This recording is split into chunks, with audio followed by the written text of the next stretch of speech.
This is Hidden Killers Week in Review. A look back at the most prolific stories of the week. This is Hidden Killers with Tony Brueski. Brian Kohberger. We're running out of stories, Brian. We really are running out of stories. Because the latest tale that Ann Taylor is spinning involves now Brian Kohberger being framed. The real killer is still out there. This real killer conveniently somehow found a way to get touch DNA from Kohberger. Transferred to a knife sheath, specifically on the button area, which let's not even get into the details of how difficult it would be to do transferred DNA of touch DNA in that sort of way, if not nearly impossible, because it's not like saliva you're rubbing on this thing. And then planted it underneath Madison Mogen's body at a crime scene that somebody else committed just to get Kohberger. That's kind of the story. Oh, and they would have had to have also probably stolen the knife sheath and his K-bar knife, if in fact he did buy them, if that is true, from Amazon. So that, yeah, add that in there too. So, yeah, seems totally plausible, doesn't it, Bob? Just seems like, yeah, this makes sense. Yeah, completely. I'm completely convinced that that's exactly what happened. So, yeah. And that's coming really from the most recent state's response, right? Mm-hmm. So I'm actually pulling it up here. Okay. So I want to read the actual language. So right. we're pulling this from, just so folks out there know where Tony and I are getting these crazy ideas that we're talking about right here. It's actually from the state's filing. Now, granted, you've got to take all state filings with a bit of a grain of salt, just like you do with defense. These are just words until you prove them in court. Yeah. However, this is what the state says. And what the state had done was they had responded to a motion in limine regarding the defense requesting that ultimately that the IgG evidence be barred from being mentioned at trial, which the state has always been fine with. Like that's all. The state has never wanted to use the IgG stuff at trial anyway. They're like, we don't need to talk about the IgG. We'll just call it a tip. And because we're not using the IgG stuff, we got Brian Kohberger's DNA and we compared it with the sample that we got from the Sheath, and it's a YSTR match. So why would we need the IgG? So they spend 17 pages, filing this response where they really could have just said, well, we agree. We don't need to mention the IgG. We've been saying that all along. But here's the language from it. And they pluck this kind of right in the middle of page, I think it's 13 here. Okay. It says that, but the defense has not disclosed any experts to challenge the confirmatory STR comparison, showing the DNA on the knife sheath matched defendant's DNA. On the contrary, the defense has disclosed that its forensic biology and DNA expert will testify that, quote, there is good support that Mr. Kohberger's DNA was found on item 1.1, a swab from the knife sheath. That's in quotes. So that means that actually came from the disclosure from their forensic biology. So they're recognizing that it's his DNA on the knife sheath now. There's no question. Right. So their own expert is saying there is good support that Mr. Kohberger's DNA was found on item 1.1, the swab from the sheath. So it goes on to say, instead of challenging the conclusion that the DNA on the knife sheath belonged to the defendant, which I've always said that's, to me, the only way that you're attacking this DNA. The defense's expert disclosures revealed that the defense plans to argue that the DNA on the knife sheath does not prove the defendant was ever at the crime scene, and that the knife sheath itself could have been planted by the real perpetrator, and says, see e.g. example. So that's not a quote. So that part there is them paraphrasing, they being the state, So the first thing that I read about there is good support that it's Kohbergers DNA. Quote, this is not quoted, but it certainly appears that the defense does not intend on challenging the quality of the match or the quality of the sample. Instead, it sounds like what the expert's going to get on there is talk about how easy it is for transferred DNA to end up in places that it has no reason to be. So that being said, good luck with that story. It's like, I mean, like, you could probably take a piece of Scotch tape. If you left like a fingerprint smudge on your phone, and I'm like, oh, you know what? I'm going to fucking frame Tony for some shit. And I could take a piece of Scotch tape, take that tape and carefully lay it over where I can see your greasy fucking fingerprint. Yeah. And pull that up and then probably put it somewhere, and it would probably transfer some of the DNA. Probably, but it's a bet. I mean, you don't know if it's going to be good enough because you can't see it either. It's not like you're planting blood or hair or something. 100%. So I mean, most likely it's dead skin cells that they were able to pull it off of, or a little bit of sweat. So like then the killer, I mean, in theory, yeah, if we're going back for, because it would have been at a time that, because I think that the sample was found on the underside of the snap. Mm-hmm. So if you ever have looked at this K-bar sheath with the Marine Corps symbol on it or insignia on it, and you look at it, it's like at the top of it, it's got a little kind of like a little loop strap that you kind of really have to push down. So apparently the DNA was found on the underside of that, which is a very strange place for it to be, for somebody to plant it, right? Mm-hmm. Or maybe the defense is going to argue, well, that would be the safest place to put it so that it wouldn't get, wiped away by somebody else touching it, or it being under the, you know what I mean? Like maybe they'll make some kind of argument like that. But that's a really unusual place for it to be. And in theory, what we're talking about is that would have been probably at the time that he was like, or somebody was unstrapping it in order to pull the knife out, or when he first got it, unbuttoning it in order to put the knife in, and then pressing it down. And then he remembered to wipe down the part that he pressed, but forgot maybe to wipe down the interior part of the snap. So I don't know, man.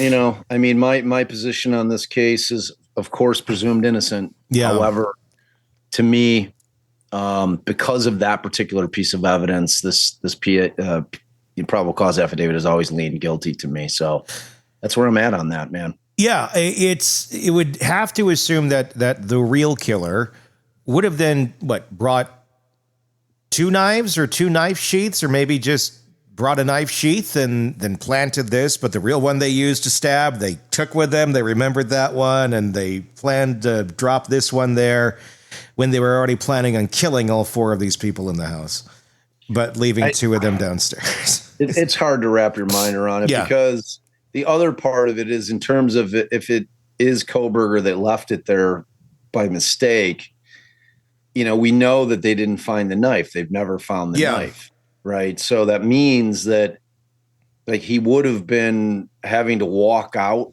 with the knife either in his hand, because you're not sticking that thing in a pocket somewhere. I wouldn't think.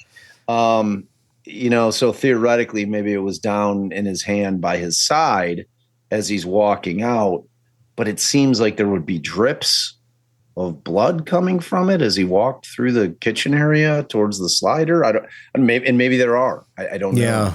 I mean, that's all stuff that we have to wait and see until trial. But like, it seems like at some point, unless your mind is just going a million miles an hour after you've committed those atrocities, that you're just not even thinking about it. You know what I mean? It's like, I don't know. I can't. It's hard to put yourself in that mindset. I'd imagine you'd have to be in some sort of really insane state if you're doing this. Where I guess you can miss things. I mean, I'm just trying to think of like when I've received shocking news or something, and you're kind of in that holy shit state. Yeah. Yeah. I mean, you can easily miss. Oh shit, there's popcorn in the microwave that's burning or something. It's like right. Yeah. I mean, it's like.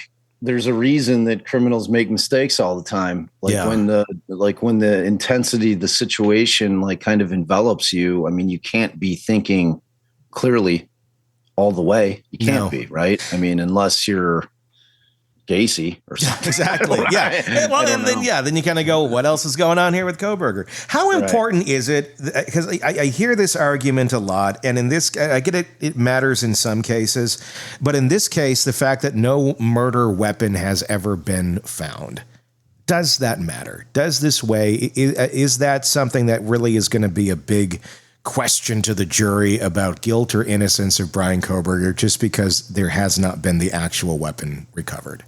I mean, does it matter? I mean, if the DNA didn't exist on that sheath, probably it would matter. Sure. I mean, you'd prefer to have, if you're the prosecution, I mean, let's be honest, you'd prefer to have the murder weapon, right? Sure. I mean, because I don't know that there's any way that the ME is going to be able to get on the stand and he can say definitively that it was a K-bar knife. I mean, they're jumping to that conclusion from the fact that they found the sheath there, right? Sure. So, I mean, he can say it's consistent, the measurements in terms of, that they've went ahead and purchased the exact same blade. They've made the measurements of what that blade is. And, that the injury sustained by the victims is consistent with that blade. Yeah. But they're not going to be able to say with a reasonable degree of, scientific certainty that it was that. So, I mean, it's certainly going to be attacked. But we're arguing about the brand of the knife at that point. It's not like this was not a knife that stabbed these people, right. So, okay, there was a knife that stabbed them. There's a sheath here. It's a K-bar sheath. Could you potentially put a different type of knife in there? Sure. I guess. Does it make a damn bit of difference that these kids were stabbed? No. and the fact that Kohberger's DNA is on the actual sheath. I know the sheath isn't as good as the murder weapon, but that does exist. So it's about as close to having the murder weapon as I guess you could actually come to. Yeah. I mean, if you're not going to have the weapon itself, the sheath that carried the weapon, it's a pretty good second place, prize for the state in terms of showing that they have a pretty good idea what caused the damages. And like I said, I mean, they'll be able to make the comparisons now, at least having a concept of what the knife may have been in terms of make and model, and it's going to be pretty consistent with the measurements because they'll know, if there's wounds that are, deep and you're going to be able to, they're going to make the measurements of, the size of the incision and they're going to be able to say, all right, well, this is 1.5 inch blade and the wound is consistent with that size. So, like at the end of the day though, what wins these cases for prosecutors all over the country is that DNA. Yeah. It's incredibly powerful. And if they're not going to be able to challenge the strength of the DNA, and they're having to sell some kind of story that they cook up of somebody planting that, like why Brian Kohberger? Too. I mean, you just go into that and is it the disgruntled students? Because he was a TA and everybody hated him. Apparently, is it one of them that he gave an F to on a test? There's like, you know what? Let me get rid of this guy once and for all. So I'm going to go brutally. It's extreme. It's an extreme measure. Let me go kill 4 innocent students just to get back at him. Right. Instead of doing maybe a little more studying. So I do better. Well, and it's not clear yet either to the effect of, are they blaming or is this assumption that the real killer did this or that police planted this thing in the middle of all this, they somehow got Kohbergers' DNA and said, this will be a great guy to pin it on. And then they planted it there. What argument do you think they're going to be trying to make here? Because it's not clear. The state is guessing that it will be the real perpetrator who planted it. Okay, that's so it's in their OJ. example. That's what they. But that doesn't surprise me. I don't even think the state can bring themselves to writing that it was planted by law enforcement in their own document. So it's like, who knows? Who knows what they're going to come up with? I mean, it's an easier sell, maybe. To say that it was another perp as opposed to the cops. I mean, why? Because then it always begs the question: well, why are they pinning it on this dude? Well, and we're talking third party culprit here at this point. Doesn't that have to be approved by a judge to even let this be argued? Oh yeah. Well, I mean, I think you could bring up the concept that it was planted by someone else, but they certainly, if they can't show a nexus with a specific person. Like in terms of that person with the means and the opportunity to commit the crime, it's not coming in. Like they can't just throw a name out there. It's not like you've got to have some kind of nexus to the crime scene. It's like what we were saying all the way back when we're talking about Richard Allen with the dudes. Like Gull did not find the fact that Brad Holder had a Facebook page that was mimicking the crime scene up. A couple of days after the crimes took place, she did not find that compelling. I find that rather compelling. It seems like the definition of compelling. I mean, in my world it is, but maybe we're off. I don't know. Yeah. But I'm curious to see what the appellate court is going to say, but we'll get to that. But it's I don't know, man. It's one of those things where I wonder if Ann Taylor gets a positive ruling, and I don't know if you're wanting to talk about the autism motion. Sure. In terms of that, so the defense filed a motion stating that, Brian Kohberger appears to be on the autism spectrum. Yeah. And where is unknown, where on that spectrum, which is a very broad spectrum, but nonetheless, that because of that he should not qualify for the death penalty because of various reasons. And, if that's a compelling argument, and they attacked it two different ways. They did it that way, and they also filed kind of a Vallow motion saying that the state in their slow playing of turning over discovery, that they should be punished by not being able to put the death penalty on the table as well, which is what happened in Lori Vallow's case, which was why they took that off the table. It was a punitive measure by the judge in that case. So they filed those two things in the hopes that, the death penalty side of it will go away. I guess the question then becomes, if the death penalty is off the table, it changes the entire case, because that is really two different trials.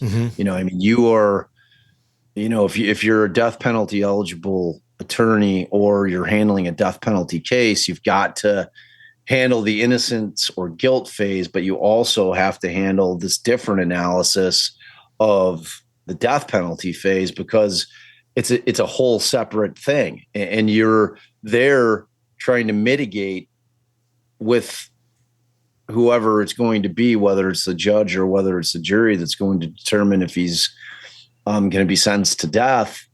You're trying to convince them that, look, life imprisonment is the way to go here because of X, Y, and Z. And they would obviously use autism, and whatever else they can cook up in terms of mitigating factors in order to get them to come to that conclusion. But if for whatever reason the judge agrees and the judge takes the death penalty off, then you have to wonder if Ann Taylor is going to start trying to talk to her, because she's seen all the evidence, and Ann Taylor's seems to me to be a pretty bright attorney. Yeah.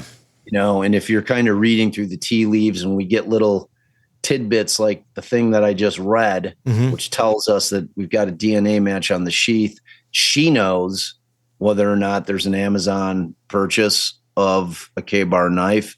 She knows everything. Yeah. You know, she's got all the discovery.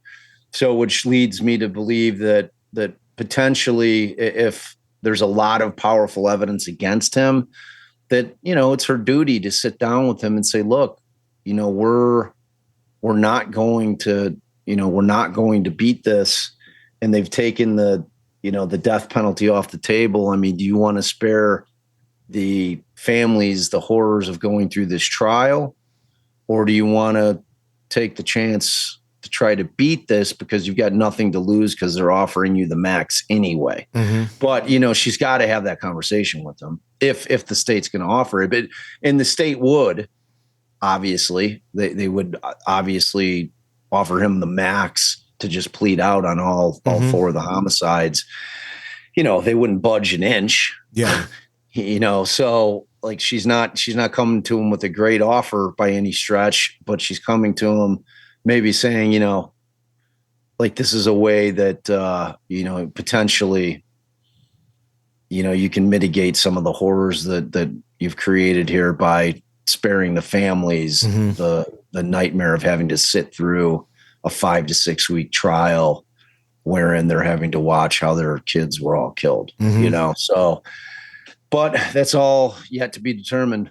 Yeah. I mean, folks that are up for going and killing 4 people, I don't know that they really take that into consideration or are going to have a whole lot of empathy there and being like, yeah, that's a good idea. I really don't want to hurt them anymore. Like, that's not usually how folks like that think.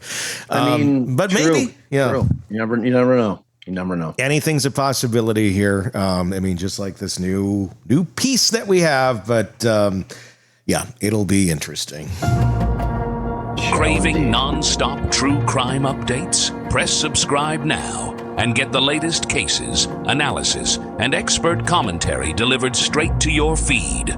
Only from the Hidden Killers podcast and True Crime Today.